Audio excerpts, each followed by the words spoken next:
Hello, I'm Paul Zajac, founder of Elastic Steel Method of Athletic Conditioning. Today I'm going to talk to you about taking your kicks or kicks of your students and speeding up the learning curve.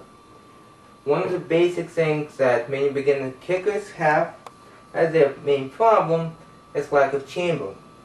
The kick either comes out without a chamber, okay? I'm talking about the front kick right now. Or the kick comes up with a chamber and then comes down without a chamber. Okay? Now, the idea is, tell your student, look, it's, 4-step kick. Up, out, back, down, right? However, not everybody physically is able to do a chamber. Okay? They know they have to do it, but they can't do it. The muscles that do it are not developed. Okay? And we can talk about flexibility, we can talk about balance, we can talk about positioning, but we're going to talk about strength right now. Okay? So, chamber, correct chamber, you have the knee flexed as much as possible. That means more than 90 degrees. Okay, this is not a correct chamber. Okay, that's not a correct chamber for a front kick, that's not a correct chamber for a side kick, it's not a correct chamber for a roundhouse. Okay, you need maximum flexion so you can get maximum extension. Okay, so you want it here. Okay, you want it there. Now, someone actually may not have either the range of motion or strength or position of the body to do that. Okay, since we're talking about strength, the first thing that we're going to talk about is the fact that to develop strength there, we want the leg parallel to the floor or we want it lower. Okay, so the upper leg needs to be parallel to the floor, okay, or lower. Okay, so obviously you cannot go any lower than this, so now I'm kicking my other leg.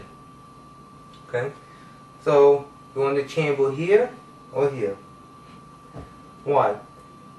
The weight of the lower leg will be used as a weight mechanism, as resistance mechanism to develop the flexors. Okay, if your chamber is up here, okay, more than 90-degree bend, vertical leg. Vertical leg, just like vertical arm here, doesn't do much.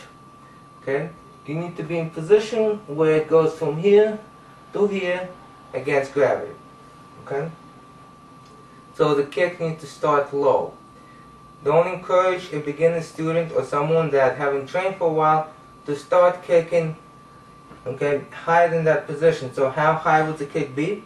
Well, if this is as high as the leg would go, what does that mean? The kick wouldn't go any higher than this. Okay? This is a position, you can pull back. If you do it from here, then the kick is going to be down there. Okay? So the arc of the kick coming back to chamber from here, not from here, from the vertical back to here, you're actually using the weight of the leg to strengthen those muscles. It may not be a lot, but remember, for this particular kick, you're not using those muscles to actually deliver the kick. Okay, you're using them to bring the leg back, okay, stretch the muscles, create the potential energy in there, and then release. That's what you're using them for. Okay? So, some of the things we can do, we can move from that parallel position and back. Okay? Keeping the leg, the knee, flexed as much as possible. So we're going to go from here to here and here. Okay? Seems like a hip flexor exercise, right? You're flexing the hip, but at the same time, you're keeping that knee as tight in as possible. Obviously, another thing you can do is you can stand there and just keep it tight in, okay, in that position, or you can stand here, keep it tight in that position. Okay? We can also come up, once they get used to that, into a very tight chamber. Okay? Okay, notice a high chamber, not the same thing. You're not actually developing that as much. Okay? So what does that mean? As you're doing that, you would practice, you want your practice, of course, to keep up what your strength training is doing, so you would do the low front kick. There's nothing wrong with that. Okay? They get a little bit stronger, this is as high as you would go. Okay? You would not kick high. You would just stay with that. if you want to play around it a little bit just to make it more fun, you can bring it up here, you bring it back all the way and forward, back and forward. Notice, you do that. If you do that, do not just sort of throw a back kick there. Okay, that's not what it is. Once the leg is back there, you tighten up the flexors of the knee as much as possible. Okay. Now, I had a question whether the leg should come back this way and also this way.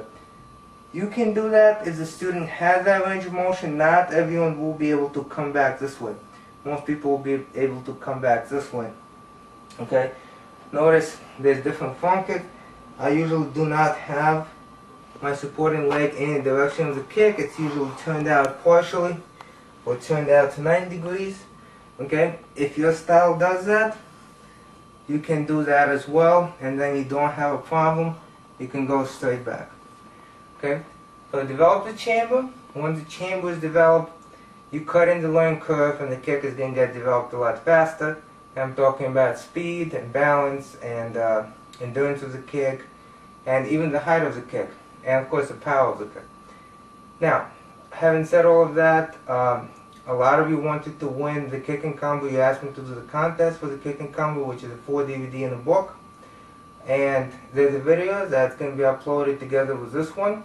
You can look at it, and it gives you instructions on how you can win a kicking combo where I talk about the front kick, roundhouse kick, side kick, hook kick. There's also a book on bodyweight training that comes with it. And all of that together will teach you a lot of different things about kicking, how to progress and how to work on different modalities of the kick. Okay? Thank you for watching.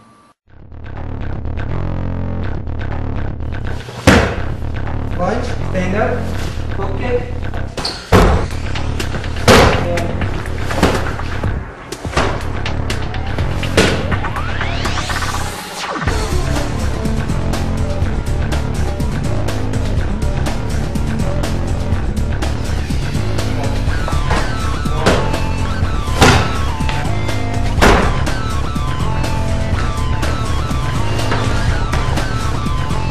Side kick.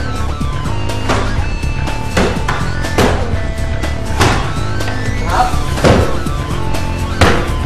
Back kick from the side. Wow. Back out. Let's see.